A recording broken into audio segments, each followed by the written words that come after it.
And ఇప్పుడు అమ్మాయి గారు సీరియల్‌కి వచ్చిన తర్వాత కూడా ఎలా అంటే ఫస్ట్ ఫాదర్ కొంచెం కూతురుతో తక్కువగా మాట్లాడే అంటే ఏం లేదండి. ఇది హాఫ్ వేలో ఓపెన్ అయిన సబ్జెక్ట్ అండి ఇది. యాక్చువల్‌గా అమ్మాయి గారు మీరు చూస్తే, అమ్మాయిని విమర్శించాడు గానీ, ఎందుకు విమర్శించాడనేది ఓపెన్ చేశారు అంటే హాఫ్ వేనే. అంటే ఇంకా స్టోరీ ఉంది. ముందు యెస్. యెస్. జరిగిందది. యెస్. ఆ ముందు జరిగిన స్టోరీ చెప్పలేదు కాబట్టి, ఏంటి ఎందుకు ఇంత కోప్పడతాడు అమ్మాయిని? అమ్మాయి ఎవరు మదర్ పేరెత్తినా, లేకపోతే మదర్‌లా కనిపించినా, మదర్‌లా మాట్లాడినా, కొన్ని కలర్స్ నచ్చావు తనకి. అలాంటి అంటే అంత వైబ్రేట్ జరిగింది ముందు. అది మనకు చెప్పలేదు. యెస్. సో, అందుకు తను ఏమవుతాడంటే అమ్మాయి విషయంలో అమ్మాయి అంటే చాలా ఇష్టం. కానీ అమ్మాయి ఎప్పుడైతే ఆ యాస్పెక్ట్‌లో మాట్లాడుతదో, వాళ్ళ మదర్‌ని రిఫ్లెక్ట్ చేస్తదో అప్పుడు కోప్పడతాడు. సడెన్‌గా అంత రిచ్‌గా ఉండే మీరు ఈ గెటప్‌లో ఉండడానికి రీజన్? స్టోరీస్ అండి అంతే. అంటే ఇప్పుడు జనాలు గూడా ఆడియన్స్ ప్రేక్షకులు గూడా దే వాంట్ చేంజ్ అండి. అంటే ఒకవేళ అలా జరిగితే ఏమవుద్ది? ఒకవేళ ఇలా జరిగితే ఏమవుద్ది? ఇలా చూపిస్తేనే వాళ్ళకి గూడా కొంచెం కొత్తదనంగా అనిపిస్తది. యాహ్! పొద్దున్నుంచి సాయంత్రం వరకు ఒకేలా కనిపిస్తుందనుకోండి. అదే సో లిటిల్ మొనాటనీ. ఎందుకు? సో స్టోరీ కూడా చాలా బాగా ఎళ్ళిన స్టోరీ ఇది ఇప్పుడు. యెస్. ఎందుకంటే ఎమోషన్స్ ఎక్కువుంటాయి. అండ్ ఇందాక ఇప్పుడు కూడా అండి దీంట్లో లేనివాడు గొప్పవాడైనా, గొప్పవాడు లేనివాడైనా కలిగేది బాధే. హ్మ్. ఎందుకంటే లేనివాడు గొప్పవాడైపోతేనేమో వాడు చిన్నప్పుడు ఆ ఎమో ఏంటి ఆ రిలేషన్స్ నాటిని దూరం చేసేసుకోవాలి. హ్మ్. ప్రతి వాళ్ళతో ఇంతకుముందు ఉన్నట్టు ఉండలేడు. అవును. అవి కనెక్ట్ అవుతాయి. ఎప్పుడు ఆయన ఒక్కడే కూర్చున్నప్పుడు ఆలోచిస్తే, అరే! ఫ్రెండ్స్ అందరూ వెళ్ళిపోయారు, చాలా దూరం వెళ్ళిపోయారు. మనమేమో బిజీ అయిపోయాం, చుట్టూ వీళ్ళందరూ వచ్చేసారు అనే ఒక ఫీలింగ్ వస్తుంది. యెస్. బాగా ఉన్నవాడు లేనివాడైనా ఒకప్పుడు చూడరా అనే ఒక వర్డ్. ప్రతిదానికి బాధే యాడ్ అవుతుంది. హ్మ్. వెరీ సూపర్ ఎమోషన్స్ కనెక్ట్ అవుతాయి ఇక్కడి నుంచే. ఇంత ముందంతా టిట్ ఫర్ టాట్‌లా ఉండేది. ఇప్పుడేంటంటే అంతా ఎమోషనల్ డ్రామా. అలాగే రూప కూడా రాజు నుంచి దూరమై నా దగ్గరికి వచ్చేసింది. సో, వాళ్ళిద్దరూ ప్రేమనేది మనం ఎంతమంది ఆపుతాం? అది ఆగంది. అది ఆపే కొద్దీ ఇంకా డబుల్ అయిపోతా ఉంటది. యాక్చువల్‌గా ఆ ఎపిసోడ్ కూడా మేము చూసాము. అంటే ఆ టైంలో మీకు చెప్పకుండా పెళ్లి చేసుకున్నారన్న కోపం ఒక పక్క. యాక్సెప్ట్ చేసే టైంకి మళ్ళీ మీ వైఫ్ ఎవరి క్యారెక్టరైజేషన్స్ వాళ్ళు రైట్ అండి. యాహ్! ఎవరి ఇప్పుడు అప్పలనాయుడు క్యారెక్టరైజేషన్ అప్పలనాయుడు విషయంలో రైట్. ఆ సిట్యుయేషన్‌లో ఏం చేస్తాడు ఆయన పాపం అనేది ఒక రైట్. కానీ నా క్యారెక్టరైజేషన్‌లో నేను రైటే. నాకు ఇంతమందికి ఉపాధి కల్పించి నన్నే మీరు అందరూ మోసం చేయాలని చూస్తారు. హ్మ్. చూసారు. అది కూడా నాకు విరుద్ధమైన విరూపాక్షతో కలిసి. అబ్బా! ఎంత బీభత్సమైన ఎమోషన్ అంటే అది. మంచి మంచి అంటే ఇంక ఆడు జస్ట్ చచ్చిపోయినా పెద్ద ఆశ్చర్యపోకర్లా. అంత పీక్‌కెళ్ళిపోతాడు వాడు. యెస్. యెస్. అంతే కదండీ! మన చుట్టూ ఉన్న వాళ్ళందరూ అది కూతురు మ్యారేజ్ చేసేయడం అంటే మామూలు విషయం కాదు కదా! అది మీరంతా అంటే వాళ్ళందరూ కలిపి మీకు నమ్మక ద్రోహం చేశారు అన్న ఫీల్‌లోకి మీరు వెళ్ళిపోయారు ఆల్రెడీ. అవును. Okay. And at the same time అంటే మీ గెటప్ చూస్తే నాకు 'రజనీకాంత్' మూవీస్ గుర్తొస్తున్నాయి. సడెన్‌గా 'రజనీకాంత్' సూటు బూట్ ఏసుకొని తిరిగి ఒక టైంలో మళ్ళీ ఇలా కండువా కప్పుకొని, శాలువా కప్పుకొని తిరిగి శివాజీ గారు. చాలా మూవీస్ 'రజనీకాంత్' మూవీస్‌లో అంటే ఇప్పుడు ఒక 'నరసింహ' తీసుకోండి, లేకపోతే ఇలాంటివి ఏవైనా కానివ్వండి, అవును. చాలా మూవీస్‌లో అలానే ఉంటాయి. అండ్ మళ్ళీ కొద్ది రోజులు పోయిన తర్వాత మళ్ళీ పూర్వ వైభవం వచ్చినట్లు ఆయన మళ్ళీ వస్తదా? రాదా? ఏంటి చూడాలింకా.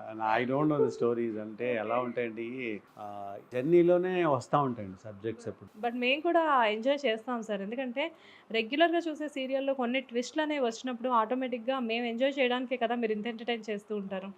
అండ్ చాలామంది సీనియర్ ఆర్టిస్టులు ఉన్నారు ఇక్కడ మీతో పాటు వర్క్ చేస్తున్నారు. 'నీర్జా' గారు కానివ్వండి, 'చలపతి' గారు కానివ్వండి అండ్ సో మెనీ పీపుల్ ఇందులో ఉన్నారు కదా! సో ఆల్రెడీ మీరందరూ ఇంతకుముందు ప్రీవియస్ వర్క్ చేసున్నారు. అవును. మీ అందరి మధ్యన ఆటోమేటిక్‌గా ఫ్రెండ్లీ బాండింగే ఉంటుందా? ఎప్పుడూ ఉంటుందండి. అంటే జనరల్‌గా ఏంటంటే ఇక్కడ ఆహ్, ఇది కొంచెం హాస్టల్‌లానే ఉంటది. అవునా? లేడీస్ హాస్టల్, జెంట్స్ హాస్టల్‌లా ఉంటది. Okay.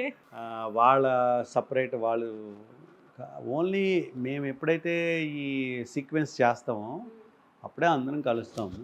Just say hi, bye, how are you? అది బాగుంది, ఇది బాగుంది ఇలా అంటాం. ఎక్కువగా మేము మాట్లాడుకునేది సీరియల్‌కి సంబంధించిన విషయాలే. ఓకే. ఎందుకంటే ఇంకా అంటే ఏమనుకుంటున్నారు? ఎలా మీ నెక్స్ట్ ప్రాజెక్ట్స్ ఏమన్నా ఉంటున్నాయా? అది కూడా ఉంటది. ఈ సీరియల్ పర్టిక్యులర్ దీని గురించి కూడా మాట్లాడుకుంటున్నాం. డిస్కస్ చేస్తారా మీరు? నా క్యారెక్టర్ ఇలా ఉండబోతుంది కదా! దానికి తగ్గట్టు మీది కూడా అంటే ఒకళ్ళకొకళ్ళు ఏమైనా సజెషన్స్ ఇచ్చుకుంటూ ఉంటారా? సజెషన్స్ ఉంటాయండి. డెఫినిట్‌గా ఉంటాయి. తప్పులేదు. అంటే అందరూ ఫ్రెండ్సే కదా మీరు ఆల్రెడీ. సజెషన్స్ ఉంటాయి కానీ, అదే చెప్తున్నాను కదా! కొన్నేంటంటే so many hands spoil cook అన్నట్టు అదేమవుద్దంటే ఎక్కువగా చెప్పకూడదు, అంటే అంతవరకే, దాని వరకు. ఇన్ని సీరియల్స్ చేసిన అనిల్ గారు ఎక్కడా కూడా చిన్న కాంట్రోవర్షియల్‌గా వెళ్ళలేదు. ఎక్కడా కూడా అనిల్ గారి మీద ఒక చిన్న విమర్శలు లేవు అంటే దానికి రీజన్ ఏంటి? లేదండి, అంటే నాకు బై లక్ ఏంటంటేనండి, ఇండస్ట్రీలో నేను ఏమంటారు దీన్నంటే, కొన్నాళ్ళు దాంట్లో అప్రెంటిస్‌గా చేస్తేనే దాని యొక్క వాల్యూస్ అన్నీ తెలుస్తాయి అంటారండి జనరల్‌గా. అంటే నేను కెమెరా అసిస్టెంట్‌గా వెళ్ళినప్పుడు first camera assistant, second camera assistant, నేను అప్రెంటిస్ ఎందుకు, దేనికి ఇంత చేయాల్సిన నెసెసిటీ అంటే, కెమెరా స్టాండ్స్ అవి తోల్పడాలు, లెన్స్‌లు ఈ వరకే ఉండేది, ఇంకేముండదు. జాగ్రత్తగా చూసుకోవడం అనేది గొప్ప లెసన్ అనిపించింది. ఓకే. అలాగా మనకు ఒక క్యారెక్టర్ ఇచ్చినప్పుడు దాన్ని జాగ్రత్తగా హ్యాండిల్ చేద్దాం. ఎక్కడ ఎటువంటి, అంటే అవతల ప్రొడ్యూసర్స్ గానీ, డైరెక్టర్ గానీ ఎవ్వరికి ఇబ్బంది లేకుండా జాగ్రత్తగా ఆ క్యారెక్టర్‌ని మనం తీసుకెళ్ళి ఆడియన్స్‌కి చూపించడం అనేది చెయ్యాలి హ్మ్. అనే ఒక పద్ధతిని నేను అప్పట్లోనే నేర్చుకున్నాను. ఓకే. అంటే ఎక్కడ కూడా ఇంకేమి రాకూడదు లోపలికి, ఓన్లీ దీని వరకే అన్నట్టు అనిపించి నాకు కొంచెం డిసిప్లైన్డ్‌గానే వెళ్ళేవాడిని. అంటే నాకు అనిల్ కుమార్ గారి దగ్గర నుంచి కూడా బాగా నేర్చుకుంది అదే, మా గురువు గారు. So many directors, Rasool sir, Ramji గారు, ఏంటంటే మనం షూటింగ్ వచ్చామంటే షూటింగ్కి సంబంధించిన ఒక క్యారెక్టర్లో ఇన్వాల్వ్ అయ్యి ఆ క్యారెక్టర్ ఫినిష్ అయ్యాక వెళ్ళిపోవడానికి. వన్స్ ఇంటికి వెళ్ళిన తర్వాత ఇంకా షూటింగ్‌తో సంబంధం లేదు. కంప్లీట్‌గా ఫ్యామిలీ మ్యాన్. అంటే ఫ్యామిలీ మ్యాన్ షూటింగ్ అదేం లేదండి, బట్ ఐ హ్యావ్ నేను నాకు టైం ఉన్నప్పుడల్లా విల్ గో, ఫ్యామిలీతో సరదాగా స్పెండ్ చేస్తాను. అలాగే డబ్బింగ్స్ అండి మెయిన్. ఇప్పుడు కొంచెం టైమింగ్స్ అన్నీ కొంచెం మారిపోయినాయి కదా, ఇప్పుడు డబ్బింగ్ కూడా నేను 52 సీరియల్స్కి నేనే డబ్బింగ్ చెప్పాను. యాహ్! మొదటి నుంచి మొదటి నుంచి నా వాయిస్ ఎప్పుడు వెళ్ళి షూటింగ్ అయిపోతే 9:00 అయిపోతుంది, నేను డైరెక్ట్గా డబ్బింగ్ వెళ్ళిపోతాను. ఓకే. లేదంటే ఎర్లీ మార్నింగ్ ఒక 2 అవర్స్ ముందు నుంచే ప్లాన్ చేసుకుని డబ్బింగ్ ఫినిష్ చేసి షూటింగ్ వచ్చేస్తాను. అది అది కూడా ఆడియన్స్‌కి రీచ్ అవ్వడానికి చాలా యూజ్‌ఫుల్ కదా! డబ్బింగ్ కూడా మీరు చెప్పడం అనేది. డబ్బింగ్ అనేది ఎందుకు అవుతుంది అంటేనండి, రియాలిటీ కనపడుతుంది, హ్మ్. రియాలిటీ ఉంటుంది. అంటే మనుషులు మనతో మాట్లాడుతున్నారనే ఒక తెలియని ఒక కనెక్టివిటీ స్టార్ట్ అయిపోతుంది డబ్బింగ్ చెప్పడం వల్ల. మోర్ ఓవర్ ఏంటంటే, నేను డబ్బింగ్ బాగా ఇష్టపడేది ఎందుకంటేనండి, నాకు లెవెల్స్ ఉంటాయండి, మనం ఎమోషన్స్లో లెవెల్స్, యాహ్! దాన్ని ఫ్రీక్వెంట్లో పెట్టగలుగుతాం దాంట్లో. హ్మ్. మనం ఏ ఎమోషన్ అయితే మనం క్యారీ చేస్తున్నాం సీన్లో, ఆ ఎమోషన్ ఇంత హడావుడిలో మనం కొన్నిసార్లు రావచ్చు. ఇంకోటి ఏంటంటే, ఏ షాట్ ఎప్పుడు తీస్తారో తెలియదు. హ్మ్. డబ్బింగ్లో ఏమవుతుందంటే, వరుసగా అన్ని నీట్గా మెయింటెన్స్ ఉంటాయి కాబట్టి గ్రాఫ్ తెలుస్తుంది, మంచిగా చెప్పుకోవచ్చు, సాటిస్ఫాక్షన్.